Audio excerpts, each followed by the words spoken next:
Hey team, this is Mark with the Intentional Ag Leader podcast, and this is an emergency episode that the team and I decided we needed to put out. We needed to put it out now.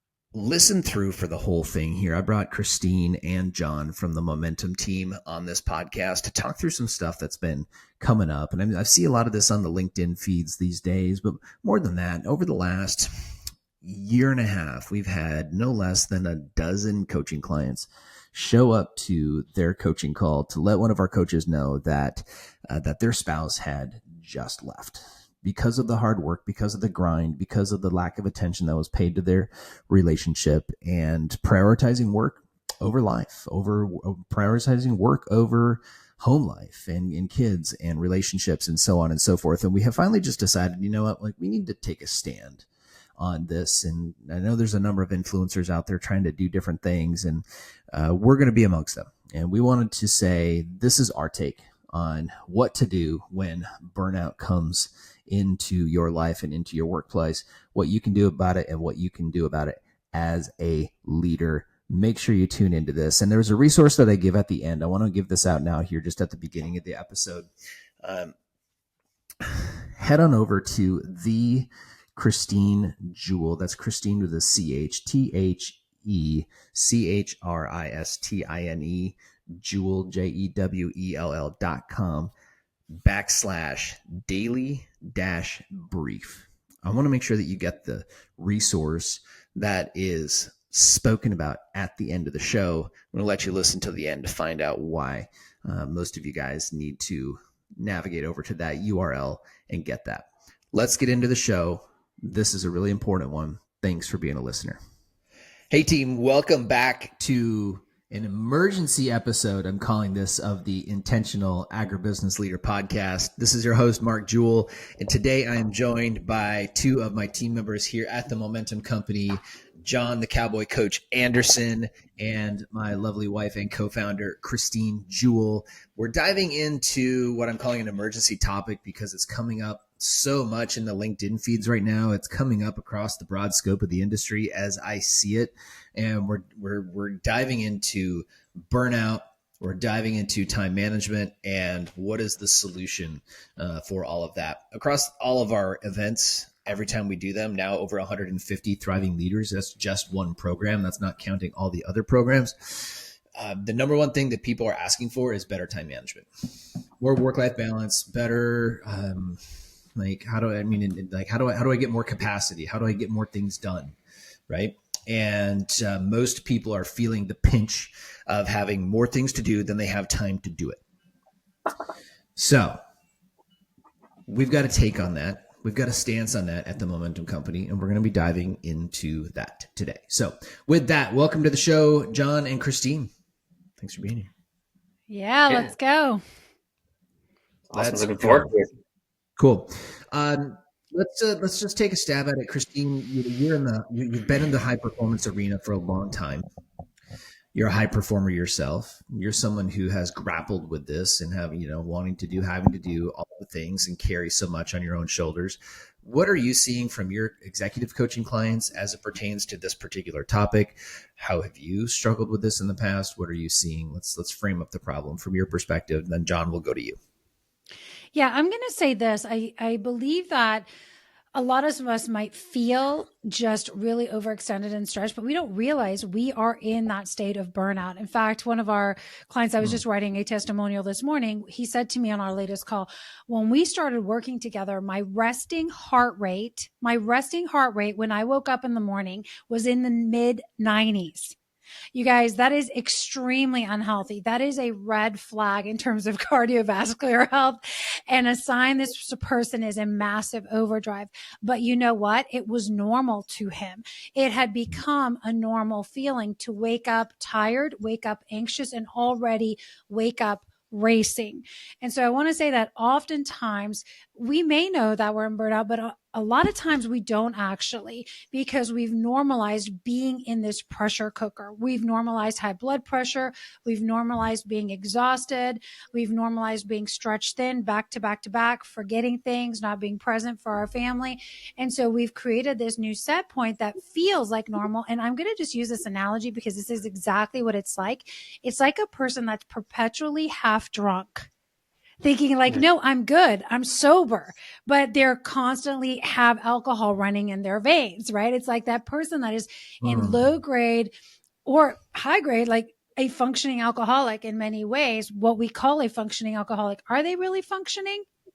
No, it's just that it looks like it on the outside. And the last thing I want to say about this is, in fact, on the outside to a lot of his team and a lot of his people, it looked like, he was managing, he was holding things together. Like on the outside, you look at him, he wasn't freaking out. He wasn't a volcanic eruption, but on the inside is a ticking time bomb. On the inside is this pressure to show up, to be everything for everyone, to be responsible for all the deadlines, to be responsible to carry the weight of the organization of the people on your shoulders. And so I'm going to say like it could be external pressure, but a lot of this is like, I would say 80 to 90% is internal pressure that starts to stack and become self-induced. And it's like the frog boiling in a pot of boiling water, right? It's warm, it gets hotter, but the frog doesn't even realize it's about to die because it's setting a new set point. And so I just want to start by saying that because there's sometimes symptoms of it, shortness of breath, chronic anxiety, inability to sleep. But that was a shock to him to see that his resting heart rate was in the 90s. Like he could feel the pressure. But again, we have this idea, well, I can handle a lot of pressure. And so it's kind of like yes and no. Right? We can handle a lot of pressure in certain cycles and certain rhythms with the right amount of recalibrating. We'll talk more about that. But I would say like that's the biggest thing that I've seen is this normalization of this operational system that is just redlining all the time. It's like you get in a car and immediately you just push the gas down and that's the way you drive the car. 7 RPM or however high it goes, 5, 4, whatever the number is. And it's like we don't realize we're destroying the engine. How many RPMs are there on a car? I think it gets red lines at around 7,000 on most vehicles. Okay. Well, I'm looking at the 3,000, right? So my point is like you're redlining it and that's the way you think you drive the vehicle.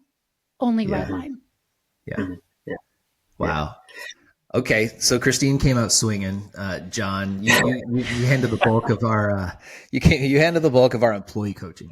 You're there talking with frontline, entry level, all the way up to mid level, even VP level folks on coaching calls every day that are Momentum Company members. Talk to us a little bit about what are you seeing from burnout at that level.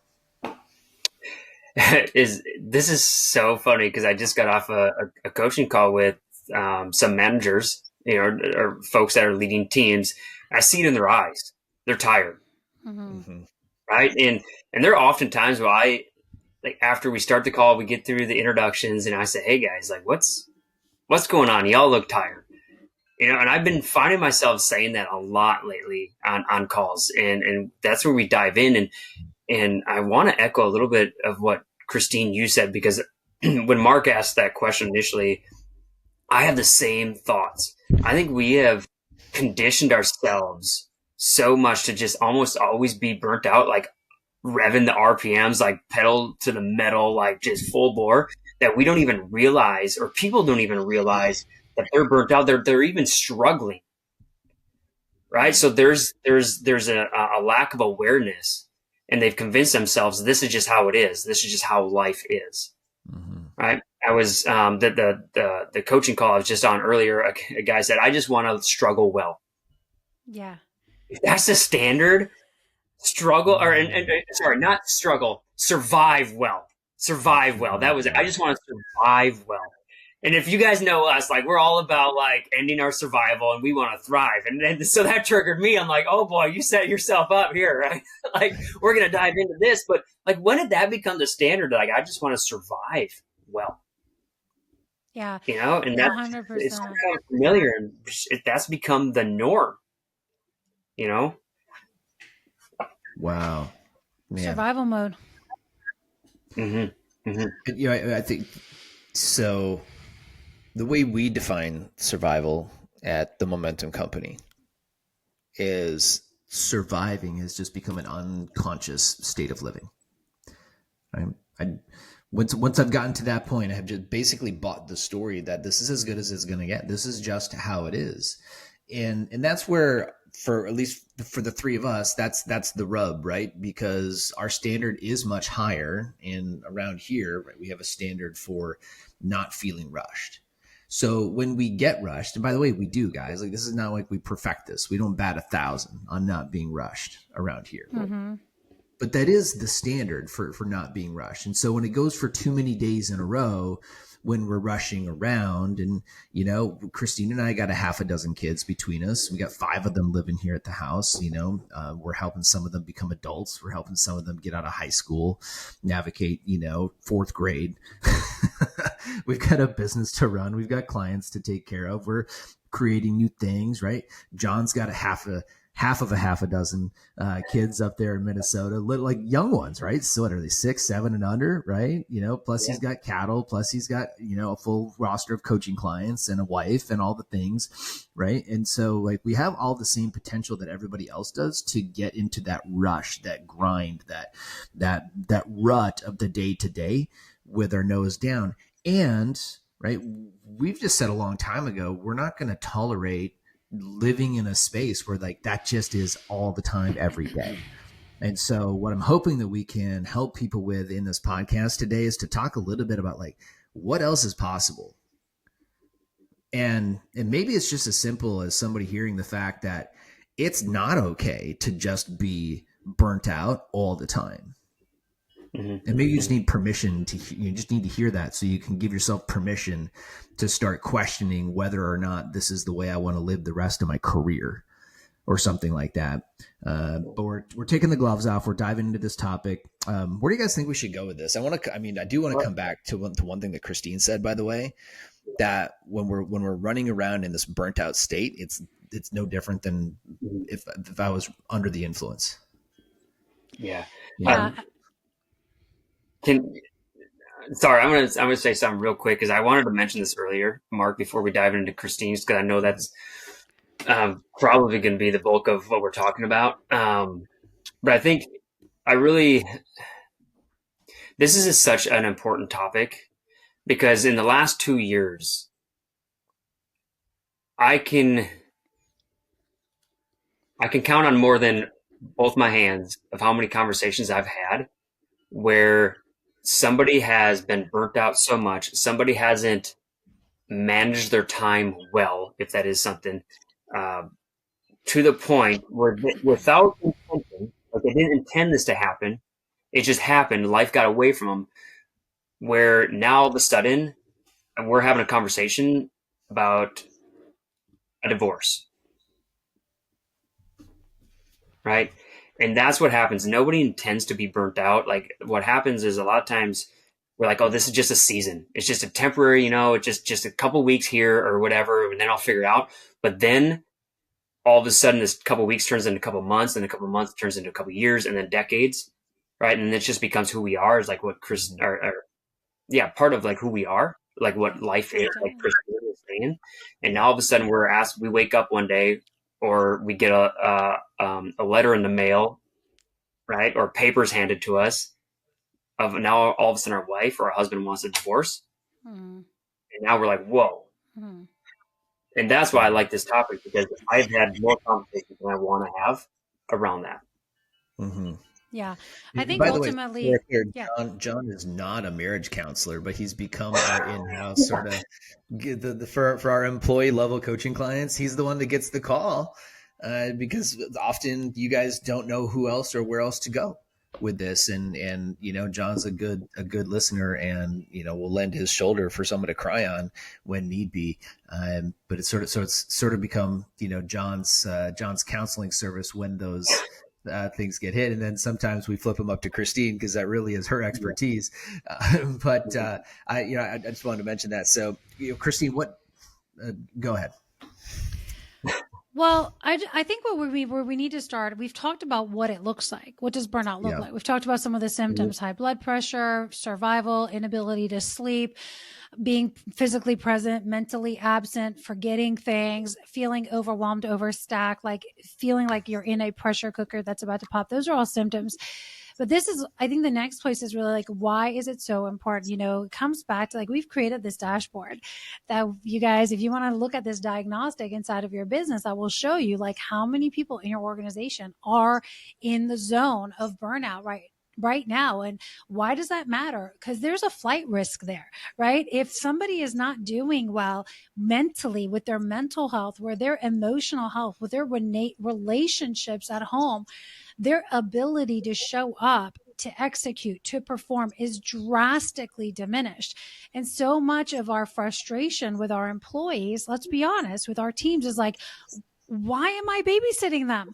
Why am I repeating the same thing? Like, did we not train this? Did we not educate you? Did we not invest in coaching and, skills development for you? How are you still missing it? And I'm just going to say this, like, when I talk to my clients about this and how to lead their people through it, it's not always just another tactic or telling them, do they understand the work? Do they understand the mission? Usually it's because they're not well. They are not doing well. So they're not able to do well performance wise. They're not able to execute with great action.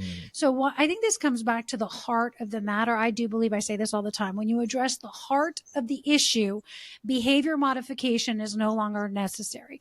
When you address the heart of something, the behaviors naturally start to change. You stop policing people. You start you stop refereeing, and you're able to actually work cohesively, collaboratively, and effectively. And this is our why at the Momentum Company. And I know Mark and I and Jon would agree with this. It's like, I'm just going to state our mission right now. Like, our mission is to disrupt the marketplace and make it the place where people become better leaders, better husbands, better wives, where they go back home to their communities like more of themselves, not destroyed, burnt out, and less of themselves, right? Because eventually, if we're sending them home that way, not only is their family life going to be destroyed, but you can guarantee that your business and your projects and your cash flow are going to start to come to a halt, because people are the thing that keeps everything going. And so we have to start to recognize that people are the number one asset inside of our organizations. And if my people are not doing well, then that is a direct reflection of our leadership and our organizational health. And that is a blaring red sign. For those of us who have been very profit-driven, growth-driven, performance-driven, we look at people like machines. And you can only squeeze a lemon so much before you don't get lemon juice anymore. Now you're not even getting pulp anymore, right? All you're getting is like the leftover rinds. Like, you can only squeeze for so long. And so the question is, are we creating these environments where people are actually mentally, physically, emotionally thriving and executing at a high level because they are doing well? They are able to be there all in without being scattered, and bringing 5% of them to the office, 5% of them to the team. Because the reality is, and I know I'm on a little bit of a soapbox right now, but the reality is, when I ask people honestly to be honest with me, be honest with yourself, what percentage of you is showing up today? What percentage of you is here versus being emotionally and mentally hijacked by all these other problems and stress you have? Most people will say to me, no joke, about 80% of their bandwidth is being sucked up by other things. Stressing about not being able to be there for their kids, not being able to perform for everyone, not being able to make everyone happy. That means like 10 to 20% of them is actually available. What if we started focusing on up-leveling their capacity, their ability to bring more of them there, to free up some of their bandwidth? That's how we increase performance. That's how we start to operate completely differently and get different results. So I just wanted to say that, bring it back to our why, like our heart for this is that we know that when people are doing well, their families are doing well, their children are doing well, organizations usually do well. Yeah. Can I use like a real world example? Yeah, that of I course. literally just went through this, and yes, it's personal, but it's not about me. And the cattle folks out there will appreciate this analogy a little bit. Okay, so last week, went out to do chores and walked up to a calf that had died, and I was like, "What the heck?" Last night, the calf was totally healthy, functioning normal, looked healthy, was moving around. And I'm looking at this calf, and all around it, there was no like ruffling. The ground was just fine. I'm like, what is going on? So I loaded it up. I took it to the vet, and they posted it. So they dissected it and tried to figure out what was wrong. He's like, it's probably coccidiosis or whatever, blah blah blah, right? And so he digs into it. He dives into it, and what he realized is like, yeah, he had a little bit of coccidiosis. Okay. But that really wasn't the thing that killed him. The thing that killed him is he had an issue with his lungs. He was only able to use 25% of his lungs. So his lung capacity affected his immune system. So he was unable to recover from the coccidiosis. Wow. The vet said if his lungs would have been totally healthy, he'd have been able to recover. Right. And so like I share that, right, is because like that's a lot of times we're focusing on like, oh, this is like the issue I'm struggling with. But a lot of it goes deeper than that. It goes to our capacity. Like what is our actually internal capacity to recover from some things, to handle some things? Is this making sense, or am I totally off the mark with this? We love the cat stories. Yeah. You're right on, because when we get into a classroom with a company or with a group and we ask them like, hey, what do you need help with? What would make this a worthy investment of your time? We're always hearing things like work-life balance, time management, et cetera, et cetera. When we dive in and dig in to time management, what most people, or even work-life balance, what most people are really looking for is, how do I get more stuff done within the time allotted? Right? That's where the awareness is. The awareness is at, I'm not getting everything done right now, and I feel like there's not enough of me to go around, and I'm stuck out here on this island, and nobody could possibly be screwing this up worse than I am. That's where a lot of the people are that we get to stand in front of, and have conversations with. Right? And so because of where, and I want to bring this back to something Christine said. Christine's quote was, "They are not well." Okay. So if they're not healthy physically, mentally, emotionally, spiritually, right, because they're so caught up in doing the day to day, and they're not having maybe some of the better life experiences that they'd like to have, their capacity is low. Right. And this doesn't result in physical death most of the time. Right. But it does in some cases result in career death, or at least death of that job, because now that person's not showing up to the level that you had expected them to as the leader. They're not giving you as much as they potentially could. And you see the potential in them as a leader, but they're not able to give you everything. Right. And so they don't have that capacity, that lung capacity, right, to be able to give you more. Yeah. And I think also you could have good people going through this, but sometimes we have people that we perceive as, oh, this person is sabotaging us. This person is toxic. They're just not bought in. They're probably not doing well. Most people don't wake up and go, you know what, today I'm going to go to work and sabotage my team. But this is another pattern I've seen. And this is probably a whole other episode. How do we deal with people that are sabotaging? But since we're talking about burnout, there is a classic pattern that I've seen here, is that people that are not well do not treat others well also. Right? They're not performing well. They're not showing up well. And it can look like self-sabotage. It can look like toxicity because they're so heavy. They're so worn out. And again, different people will handle that differently, right? Some of us have more emotional health and intelligence to be able to navigate that, relational maturity, and some don't. But the reality is, when we're squeezed, all kinds of things can come out of us. And so it's easy to get frustrated, but really I think the question is like, what do we do to help people, with the current state? Because burnout has become the new normal. And we've heard that forever. Busyness is a badge of honor. So I would like to just start with that, because I think before we get to work on what do we do about it, how do we address this, I think the first thing that we need to do is we need to define some things, right? Like it's an unconscious definition that we've normalized, that burnout is the new normal. Busyness is the thing. Success is measured by how much stuff you get done in the day. Mark and I went to the gym earlier. By the way, Alex Hormozy released a great podcast on this as well. And he was talking about, for a lot of people in management, their success is measured by like, how many meetings can I have? How much stuff can I put on my calendar? Now, if you're a producer or you're a creator or something else, your success should be measured maybe by how many relationships you build, right? How many new connections you make. That's not always tied to how much stuff you do. It's the depth of your relationships. But I think that we don't stop, pump the brakes to go, hold on a second.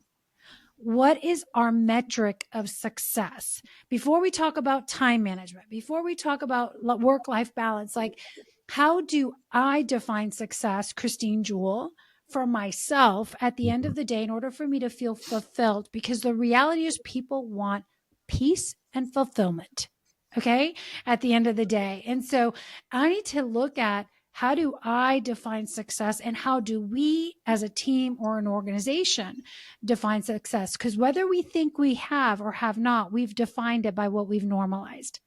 That's the standard. So a lot of times what we need to do is, number one, recognize what is our current definition of success. Is it dysfunctional? Is it out of integrity and out of alignment with what we want to be and who we want to be as a company and as a team? And do we need to redefine? Not KPIs, that's not what I'm talking about. I'm talking about a key metric of success that at the end of the day, we can say, you know what, as an organization, as a team, as a person, that was a successful, fulfilling day. And if my definition of success is only how much stuff can I cram into 24 hours at the expense of my family, at the expense of my health, at the expense of my peace, is that really success? Right? That's dysfunction. And so, number one, I just wanted to say, like, let's redefine what the metric of success looks like and what it is. And number two, this is the hard part, is we have to make a decision. You guys know I always talk about the power of decision. Mark said, maybe we need permission.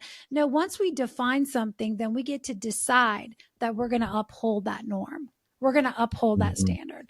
So success looks like the quality and depth of relationships that I'm building on a daily basis. Maybe my job is sales, right? Maybe that's what's important to me. Then now the way that I look at my calendar shifts, the way that what calls I take, what calls I say no to, how many meetings I take, because I go, okay, wait a second. Does this point to my North Star, right? Of depth of relationships? Or is this just like, oh, I'm people pleasing. I need to say yes to everything and make everyone happy. Because my old definition of success was how many people I made happy. No, the definition is depth and quality of relationship building, right? Connections made. Maybe for someone it is how many meetings I had and invested in my people. But I think like we need to start with that definition. And two is make a decision. And by the way, I literally had this conversation on a coaching call yesterday, which was effective immediately. You guys know those are my two favorite words, effective immediately. This is the metric of success. This is what great looks like at the end of the day. It's not about how much crap we can cram in. It's about doing the right thing, right? The right thing, and redefining what that is. And so, because once we make the decision, we start asking different questions. We start making different decisions about what we put on our calendar. Okay. And I want to say this last thing and just kind of throw it out here. I also really, really believe this. And we did a recent lab on this in the Momentum community on burnout. And you guys can go listen to it if you're members of our community. If not, then click on the link, book a call, figure out how to become a member of our coaching community, because we put out these great momentum labs with handouts and things to walk you through it. But what I said there is burnout sometimes is a result of trying to do too much. Sometimes, often that is, we could be overscheduled, overextended, but more often than not, burnout is a result of doing too much of the wrong thing. So we're trying to do all the things, but most of them, when we're doing work that's misaligned, I'm doing work that's not my work to do, right? I'm trying to do someone else's load. I'm doing all this stuff out of obligation. I'm doing things because I think I should do it, but it's not really the thing, the 20% that moves the 80% forward. Now I'm doing misaligned work. That's going to feel really heavy. It's going to create a lot of friction. It's going to make me exhausted. So I think as we define what are those measures of success for us, we have to also define what is actually the real right work that I need to do that's going to generate the highest return on my time, on my energy. So I'm just going to say that, because that's super, super important. Alignment is key because you can do a lot of things if it's the right thing, and it'll actually leave you more energized. If you're doing the right thing and you love it and it's an energizer for you and it creates high ROI, it should leave you more energized, more refreshed, feeling like more of yourself. So that's the question I would have. Yeah. Christy, I want to go. We have a lot to unpack there. Let's go back through because I want to unpack a really specific piece of this. So you're talking about like what does success actually look like? What does that actually look like? We talk a lot about leading versus lagging indicators. So let's just say this. So what would be a leading indicator of a less stressful life, less stressful career? Like if I'm trying to make sense of this, like what would that be? What would be a leading indicator of a less stressful life? Okay. I'm trying to like really wrap my head around your question. So I think for me, I'm just going to use myself as an example. Like one of the things I talk about a lot is I actually made a decision that I refuse to operate from a state of pressure. So one of the things I train myself to do is literally a very simple thing. Before I send an email, before I respond to a text, before I say yes to something, I ask myself the question, first of all, is this going to create more pressure and more anxiety and more stress? Or is this going to produce a greater result of peace? Whatever the thing is that I want. And the second thing I'm asking is, am I initiating this action from a place of pressure, fear, obligation, or am I initiating this response from a place of peace?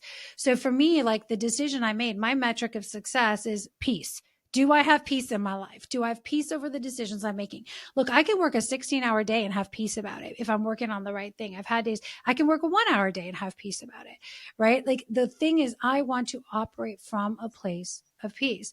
And so a leading indicator of that for me is pumping the brakes and saying, okay, before I initiate action, I do it from a place of peace. So if I'm in survival mode and I'm freaking out and I'm overextended, that means my number one job is not to respond to the text, it's to get a hold of my state. That means I have to take some deep breaths. I need to go stand outside for a minute, breathe in some fresh air. I need to shift my state so that I'm not in survival mode when I respond, because what you're doing is throwing more matches on the fire and you can't see clearly, but shifting my state allows me to shift my vantage point.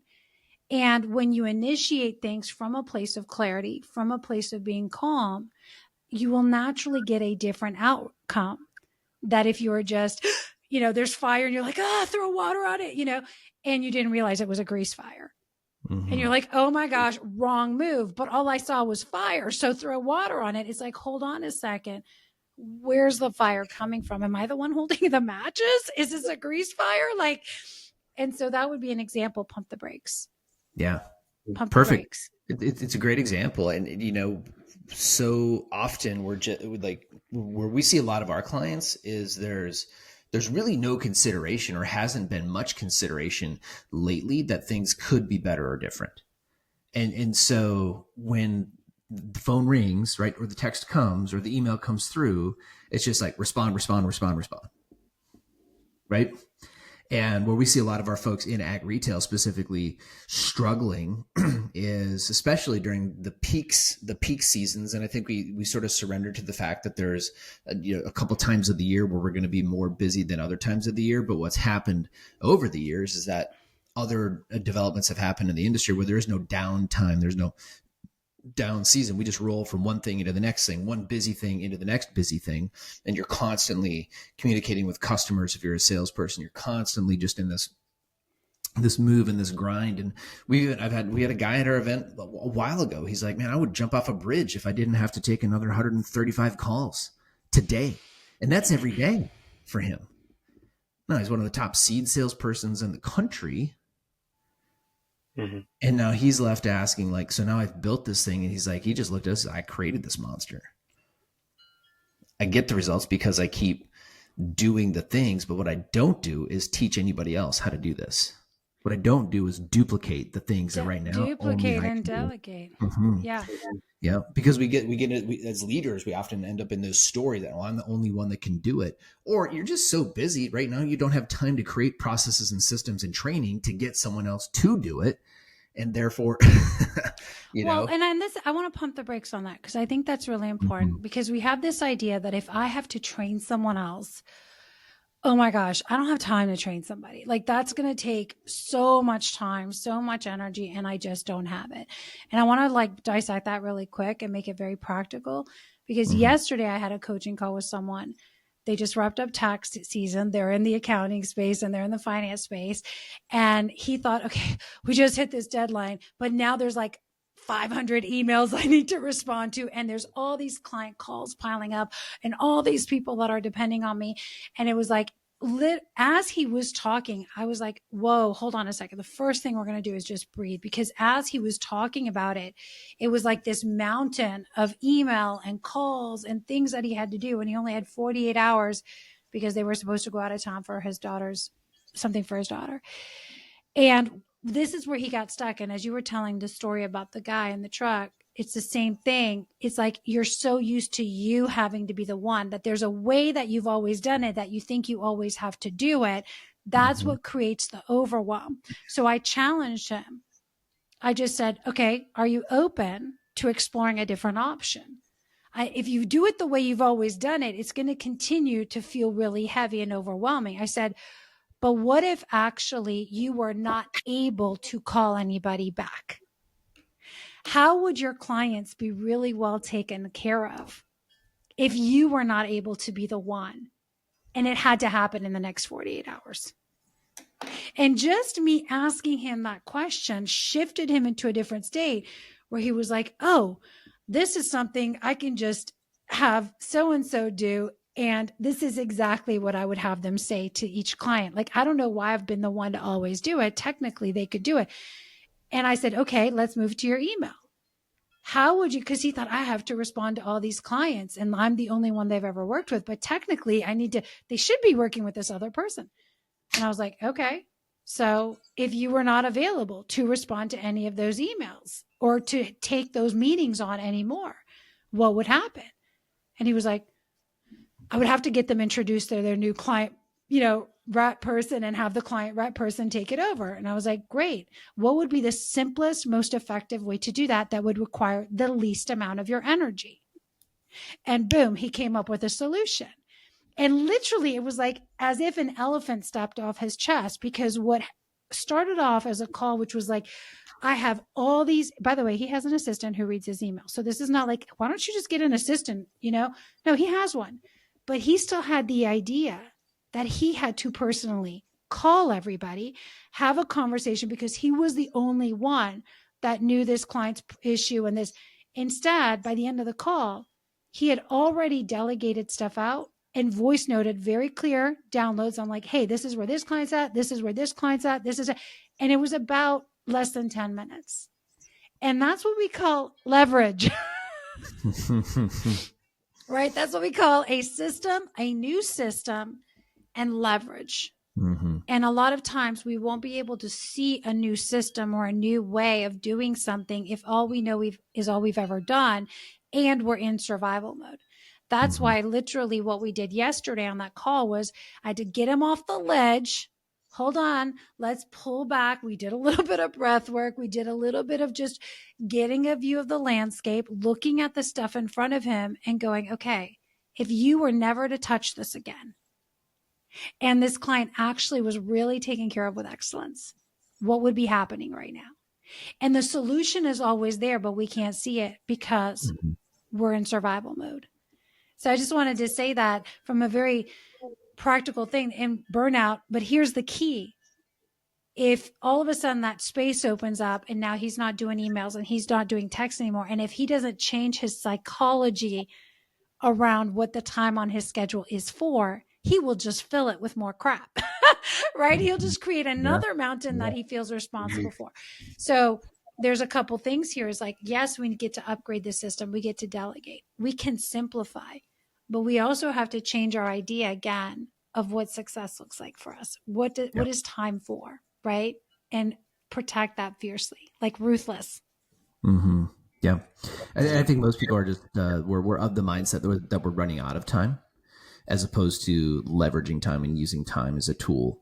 And I mean, even just taking 10 minutes to sit down and think about things a little bit differently. Now, here's what I know about most, and I want to come over to Jon. So Jon, I'm coming at you. I'm be looking for one of your leading indicators. Like, what do you do to get out and like blow off a little bit of steam once in a while?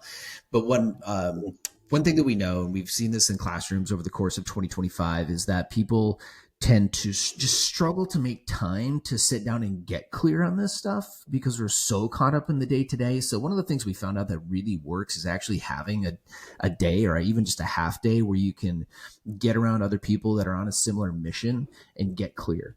So our Momentum membership in 2026 is going to have opportunities for you guys to come hang out with one or all of us for a half a day or a day and be able to actually sit down and work through some of these challenging things and get a third party perspective on how to clear out some of this stuff so that you can go about life differently. So, we don't have a website for this right now. Just email me if you guys are interested in getting some information on when those days are going to be in 2026. It's just Mark, M-A-R-K, at themomentumcompany.com. That's T-H-E, momentumcompany.com. Send me an email. We'll get you on the list when we open those days up. Those are going to be announced here in the next, within Q4 of 2025. And I'm sure there's going to be a wait list for it. Jon, leading indicator for you.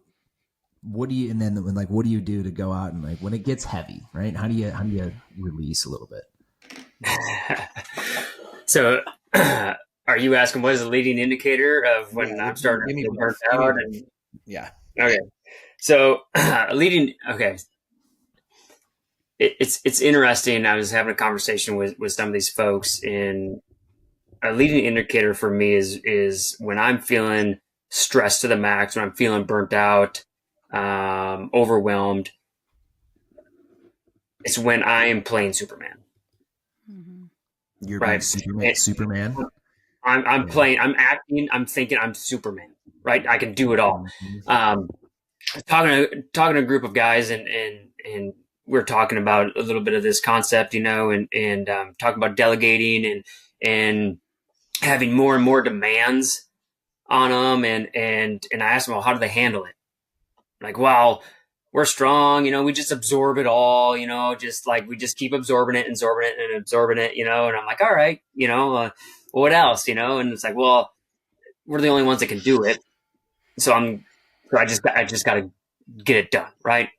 And I'm like, all right, okay. So I asked him, I said, what makes Superman? What makes him the hero? Right. And they're like, well, he's strong, he's fast, he can fly, he can do it all, he's reliable, he's like the only one that can save people. And I'm like, okay, it sounds a lot like you guys just described yourselves. Mm-hmm.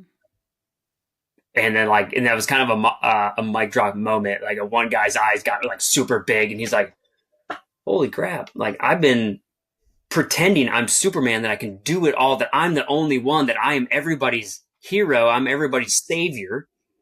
Right. And I said, okay, so that's fine.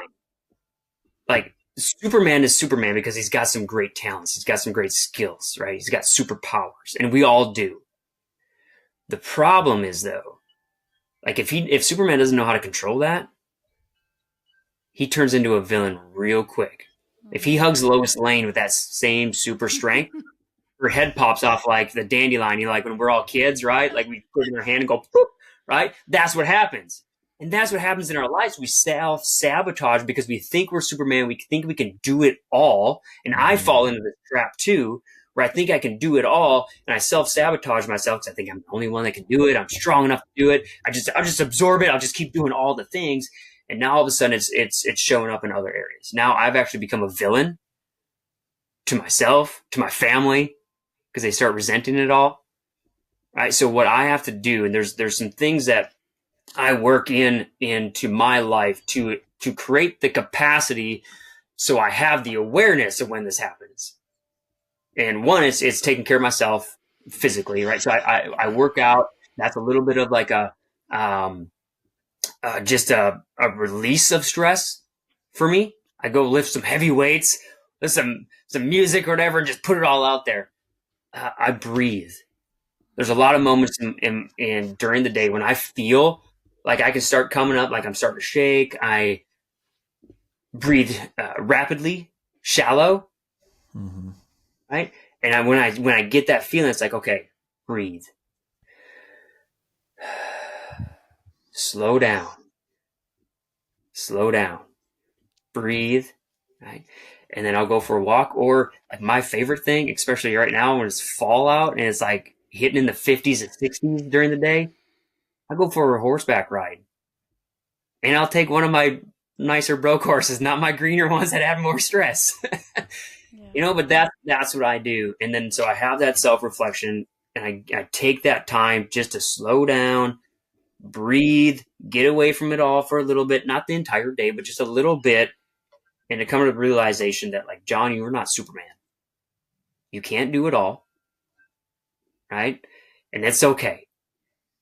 Let somebody else take some of the credit sometimes. Let somebody else get all the glory. You know, you don't have to do it all. So I don't know if that answers your question, Mark, but that's what comes up for me is like when I'm starting to feel this, when I'm starting to notice it, and what do I do? Yeah. So well, what I want is people to just know a little bit. Hey, here's what you can do. If you're starting to feel this way, like here's a thing. Try this. Here's a few things, and I'll share one as we start to bring this in for a landing. So, gather your final thoughts on the topic here today, guys. Something I heard from a very successful person on a podcast years ago that I implemented into my life here, probably about 2 years ago, was the concept of the daily brief. And the daily brief is just an email, and I write it to Christine. It's an email that I write to my wife not every morning, most mornings. It's called the daily brief. It should be called the few times a week brief, but it's called the daily brief because it's meant to help think through the day and communicate logistics for our family. Okay. Here's what happens. And we've got a tutorial on this. I'll tell you guys how to get it here in a second. But with the daily brief, and Christine, you can talk about this from your perspective, but I know a lot of people are struggling, not just with the work stuff, but the family stuff too. Right. And most of the men, at least that I talk to, probably aren't super in charge or super on top of their calendars at home. So this is a unique perspective that I bring to the conversation as a divorced dad, right, and remarried. So we've got a family that Christine and I have merged together, and businesses that we've merged together, and we just handle a lot of details with a half a dozen kids. It gets pretty heavy sometimes with all the stuff that we've got going on. And so I write the daily brief, and all I do is I talk through the schedule for the day. There's more to it than this, but one of the things I do is I just talk through the logistics in the email. And what it does is it forces me to look at what's going on today. Right? Now, you'd probably do this if you keep a calendar anyway, but it forces me to think through what's coming up, both from a work perspective and a family logistics perspective. And sometimes when I'm going through that, I realize there's things on my schedule today that ought not be there, that don't fit into the theme of the day, that aren't productive today. And I'll cancel meetings or move them once I discover those things. And I don't write about those in the email. I only send the stuff to Christine that's on the calendar that's likely to happen today. It helps me think through, and it gives me more capacity.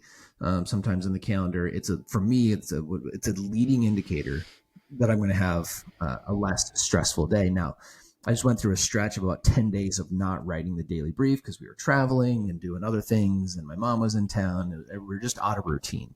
So I didn't get up and I didn't write it.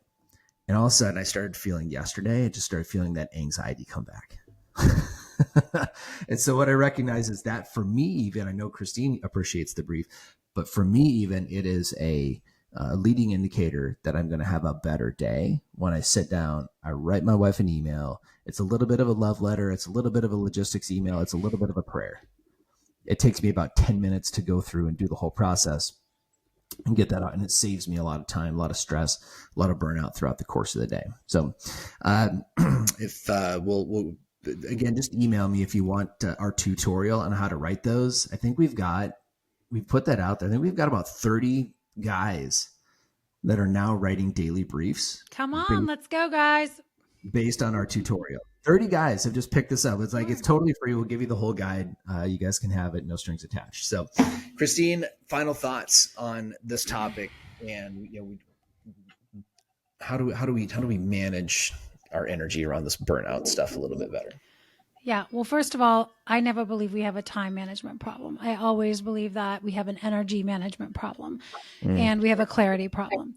So once you understand that you are an energy generator and your goal is to create energy and then recalibrate your energy throughout the day and then get really clear on the things that matter most, the things that are actually success metrics, and things that are actually distractions, that starts to take care of other things. Because at the end of the day, we can sit here and give you so many strategies. We can give you time blocking tools. And do we do this for our clients? Yes. We will give you strategies and tools of like how to do breath work, how to time block your calendar, how to structure focus days and performance days and recovery days. Like those are all parts of systems. But if you don't understand why the system is being implemented and you don't audit the system, your system's going to keep breaking.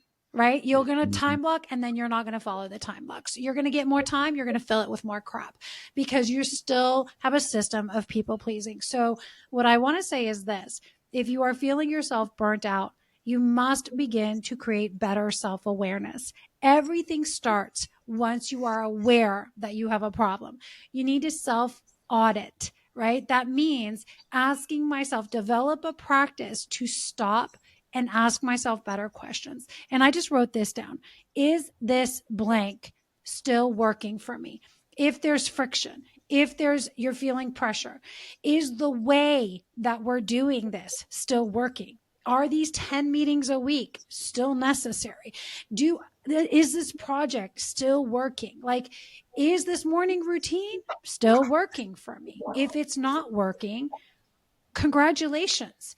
What gets to get better so that it can work with less friction and more flow? Maybe we need to ditch it. Maybe we need to delegate it. Maybe we need to upgrade it.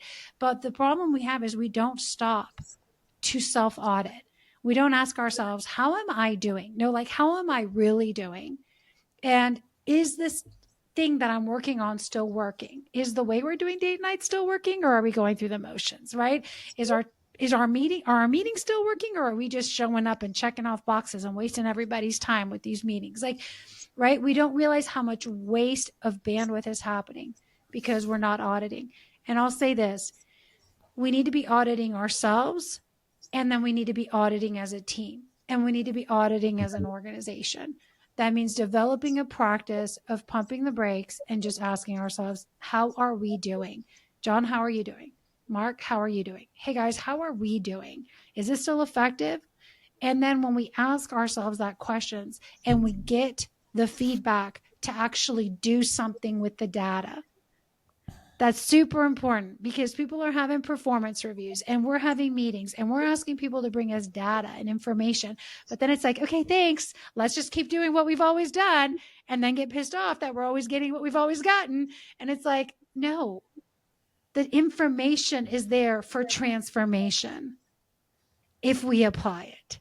So that's where I want to end, is like, develop a practice to audit your life, your schedule, your projects, your relationship, and then take that feedback and do something different with it. So good. So good. John, your final thoughts. Yeah. I'm going to present this question because this is a question that was asked to me earlier today is what are we doing? Mm-hmm. What are we doing? I thought that was, in the context of it, was very important, but I'm going to go back to Christine's Momentum Lab that she mentioned earlier. And there's something that when I was listening to it, because I like to learn about these things too. Like, so I'm not just, I listen to all of our stuff too. Hello, did y'all listen to that? Even our coaches listen to our own labs. Yeah, I mean, we're all trying to learn. We're all trying to get better, right? We're not perfect at this, right? But on the idea of burnout, I really liked what Christine, you said. And it's not that we're doing too much. It's we're doing too much of the wrong things, right? And you mentioned that, I don't know if you said that exact thing, but you mentioned that earlier when we were talking. And then you said, what does success look like? I think that's a good filter that we could use. Like, what does success look like? Is it just to make more sales? Is it to do this or that? Or like, and to get that clarity of what it is, because like we can use that as a filter. If we get clear on what success looks like, then we can use that as a filter, right? To determine our actions, to determine what our steps are going to be. Like, what do we say yes to? What do we say no to? But if we don't have, if we're not clear on what success looks like, then that's when we find ourselves saying yes to everything. And then nothing, if we're saying yes to everything, then nothing becomes a priority. Right? So then that's when we feel like we're doing everything for everybody, and we're never doing anything for ourselves or the people that we love the most. And we never find ourselves doing the right things. Right? So, well said, man. Yeah, that's right. Perfectly well said. And it's I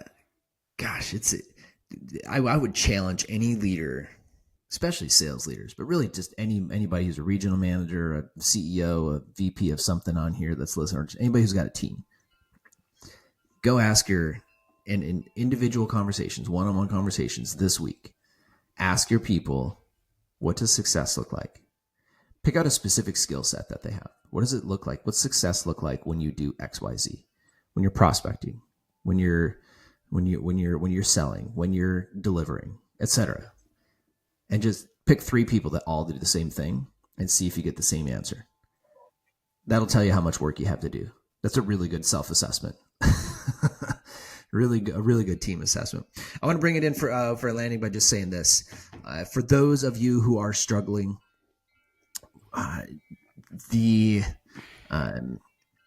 just because it gets hard doesn't mean that you should quit. There's a big bunch of stuff out there on the internet these days. You can get yourself caught up going through all kinds of videos on LinkedIn. I don't even think it should be allowed on LinkedIn, to be honest with you. But, you hear about quiet quitting. You hear about quiet cracking. And I know a lot of our customers have struggled with this, especially with the younger generations, with the 20-somethings in the workforce today, this Gen Z or whatever we call it now. That's a real thing. It has frustrated many of our customers. So if you happen to find yourself in that younger generation, you're listening to this. And by the way, several of you young folks have reached out to me personally on the podcast. Anybody is welcome to do so at the email at mark@themomentumcompany.com.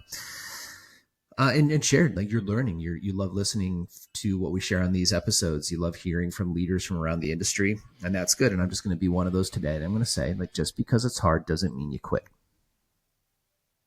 Just because it gets hard means that you have identified that you have a potential problem. Congratulations. An opportunity. You have a potential. When it feels like a problem, what you have, you landed yourself a nice opportunity to go to work on that opportunity and figure out how to solve for it, how to capitalize on it, how to get better. And then as you get better, guess what? Your capacity to help others get better with that also improves. And now you get to be the leader. You get to be the one who's setting a new standard, who's stewarding people around you in a better way. And so many people of really every generation, but particularly the younger half of the generation in the workforce today, want to blame someone else. We want to blame the boss. We want to blame the company. We want to blame the president. We want to blame the leader. And frankly, that's the cowardly way out. And it's time to knock it off. I'm just going to leave that there. If you're feeling a little bit burned out, we've talked about a number of things. Go back, re-listen to this as you're driving home tonight.